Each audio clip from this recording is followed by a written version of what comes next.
ពេលហ្នឹងគឺខ្ញុំស្លាប់រហូតហើយខ្ញុំឃើញមនុស្សអត់បានទេឃើញមនុស្សញ័រអញ្ចឹងទៅស្លាប់ទន់ដៃទន់ជើងហើយឮសលេងអីតិចក៏អត់បានដែរអញ្ចឹងខ្ញុំនៅក្នុងបន្ទប់ពេអញ្ចឹងណានៅក្នុងបន្ទប់ពេលដែលខ្ញុំមានរយៈពេល3ខែខ្ញុំអាសាឈឺនៅក្នុងបន្ទប់ហើយខ្ញុំដល់ស្ថានភាពមួយដែលខ្ញុំឃើញមនុស្សអាសាឃើញមនុស្សជុំវិញខ្លួនតែអ្នកផ្សេងអត់ឃើញទេហើយខ្ញុំនិយាយតែឯងជាមួយពួកគាត់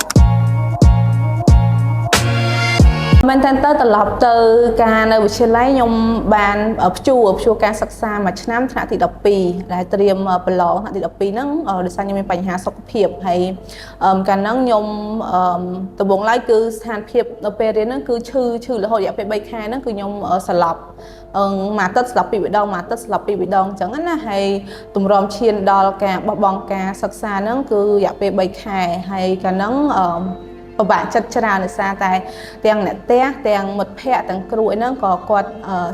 ថាស្នើសុំឲ្យសម្រាប់រៀនសិនហើយព្យាបាលខ្លួនឲ្យជាចាំត្រឡប់មករៀនវិញតែពេលហ្នឹងយើងនៅក្មេងហើយយើងពេលឮពាក្យថាបោះបង់ការសិក្សាហ្នឹងវាកាន់តែពិបាកចិត្តយើងអត់ចង់ឈប់ពេកហើយពេលហ្នឹងគឺមិនថាបង្ខំខ្លួនឯងដើម្បីឲ្យឈប់ណាហើយពេលហ្នឹងទៅធ្វើឲ្យស្ថានភាពខ្ញុំកាន់តែពិបាកសុខភាពខ្ញុំចាប់ដើមធ្លាក់ខ្លាំងហ្នឹងថ្នាក់ទី10កាលហ្នឹងគឺខ្ញុំថ្នាក់ទី10ហ្នឹងក៏ខ្ញុំអាសាឈប់រៀនដែរខ្ញុំទៅព្យាបាលជើងរបស់ខ្ញុំជង្គង់កាលហ្នឹងមានបញ្ហាតាមខ្ញុំចាំដូចជាលាកខួរជង្គង់ដែលជើងរបស់ខ្ញុំឈឺចុករហូតជាពិសេសពេលខែត្រជាក់ហើយអ្នកផ្ទះខ្ញុំគាត់តែងតែម៉ាស្សាឲ្យរៀងរាល់យប់អញ្ចឹងណាព្រោះគេអត់បានតាំងពីពេលហ្នឹងមកសុខភាពកាន់តែដុនដាបហើយរហូតដល់ថ្នាក់ទី12ហ្នឹងគឺយើងមានបញ្ហាខ្លាំងហើយតទៅយើងទៅជួបគ្រូពេទ្យគេថាយើងនឹងមានជំងឺផ្លូវចិត្តអញ្ចឹងទៅឲ្យគាត់សម្រាប់អីចឹងទៅបន្តែការសារភាពជំងឺផ្លូវចិត្តខ្ញុំវាទាញទៅរហូតឲ្យមានអាចស្ថានភាពជំងឺបេះដូងតែពេលហ្នឹងគឺបេះដូងខ្ញុំដើរលឿនខ្លាំងពេកធ្វើឲ្យខ្ញុំហត់អាសាស្លាប់អីចឹងណាមែនទៅការបោះបង់របស់ខ្ញុំព្យួរមួយឆ្នាំហ្នឹងគឺខ្ញុំអត់ចង់ទេអត់ចង់ឲ្យពេលដែលគេនិយាយថាសម្រាប់រៀនសិនទៅគឺខ្ញុំឲ្យតែលើពាក្យហ្នឹងគឺ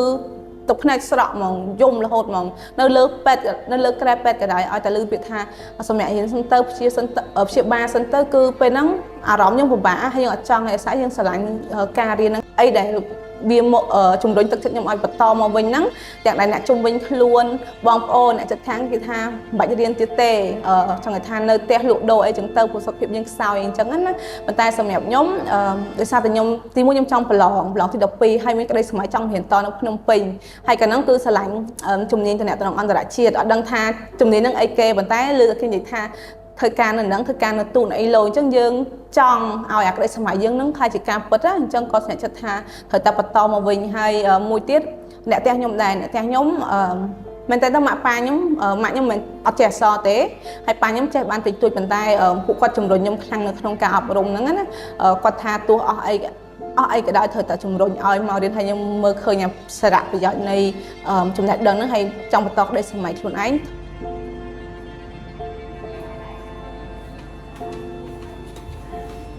ខ្ញុំមករៀនភ្នំពេញជាសិស្សតំណែងអន្តរជាតិហើយបច្ចុប្បន្នជាអ្នកសារព័ត៌មានបើស្ដាប់ទៅជំនាញពីរផ្សេងគ្នាហើយបើនិយាយថាមិនបានរៀនតំណែងអន្តរជាតិមកធ្វើអ្នកសារព័ត៌មានវាមានកត្តាថានិយាយទៅកត្តាសង្គមចោះជំរុញខ្ញុំឲ្យចូលនៅក្នុងវិស័យហ្នឹងមានន័យថាខ្ញុំមកភ្នំពេញដំបូង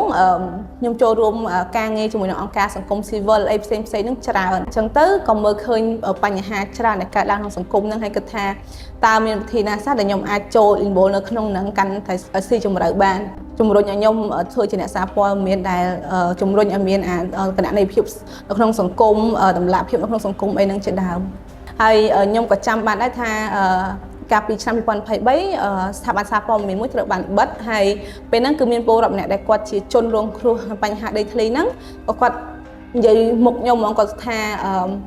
គាត់សួរស្ថាប័នហ្នឹងបិទហើយមែនអញ្ចឹងខ្ញុំថាបិទហើយគាត់ថាបើអញ្ចឹងមានអ្នកណាដែលជួយផ្សាយព័ត៌មានរបស់គាត់ទៀតអញ្ចឹងយើងមើលឃើញពីទូនាទីរបស់អ្នកសារព័ត៌មានឬក៏ស្ថាប័នសារព័ត៌មានគឺដើរតួនាទីសំខាន់ខ្លាំងមែនទែននៅក្នុងការធ្វើម៉េច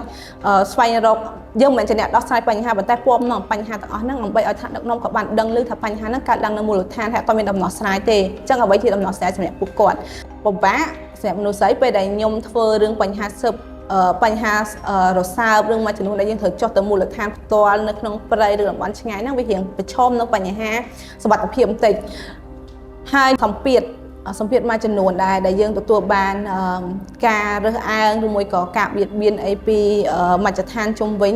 ដែលគាត់អត់ឲ្យតម្លៃយើងហើយយើងទទួលបានអាហ្នឹងវារងសម្ពាធបញ្ហាផ្លូវចិត្តសម្រាប់យើងណាអ្វីដែលខ្ញុំចង់ផ្ដល់ហ្នឹងគឺមានតែ3ឯទី1ឲ្យគាត់តស៊ូជំនះមិនថាមានបញ្ហាអីក៏ដោយហើយតស៊ូជំនះឲ្យបានមែនតែនហើយទី2គឺកុំបោះបង់ចោលការសិក្សាមានថាតម្លៃនៃការអប់រំហ្នឹងគឺធំធេងខ្លាំងមែនតើសម្រាប់ខ្ញុំសម័យអត់ចេញបើសិនជាខ្ញុំបោះបង់ការសិក្សាកាត់ទី12តាមអ្នកចិត្តខាងតាមបងប្អូនរបស់ខ្ញុំហ្នឹងណាខ្ញុំដឹងថាសម័យពេលនេះមកដល់ពេលនេះខ្ញុំធ្វើអីមិនដឹងហើយលក់អីវ៉ាន់នៅផ្ទះមានកូនមានប្តីហើយមិនដឹងអីក៏មិនដឹងណាអញ្ចឹងតម្លៃនៃការអប់រំគឺផ្ដល់ឲ្យខ្ញុំនៅអត្ថប្រយោជន៍ឬក៏តម្លៃធំធេងមែនតើដែលអាចខ្ញុំមកដល់ចំណុចមួយនេះហើយទី3ត្រូវតែហ៊ានសាក់លបងចាប់យកឱកាសមិនថាយើងបានរៀនខ្ពស់យើងតស៊ូមកហើយយើងមានចំណេះដឹងហើយប៉ុន្តែយើងអត់ហ៊ានចាប់យកឱកាសដែលផ្ដល់ឲ្យយើងក៏បាត់បង់នៅការអភិវឌ្ឍសមត្ថភាពរបស់ខ្លួនដែរអញ្ចឹងត្រូវតែហ៊ានសាក់លបងចាប់យកឱកាសដែលផ្ដល់ឲ្យយើងអញ្ចឹងខ្លីៗមានតែ3ឯងត្រូវតស៊ូខំរៀនហើយនឹងក៏បោះបង់ឱកាសដើម្បីអភិវឌ្ឍខ្លួនបន្ថែមទៀត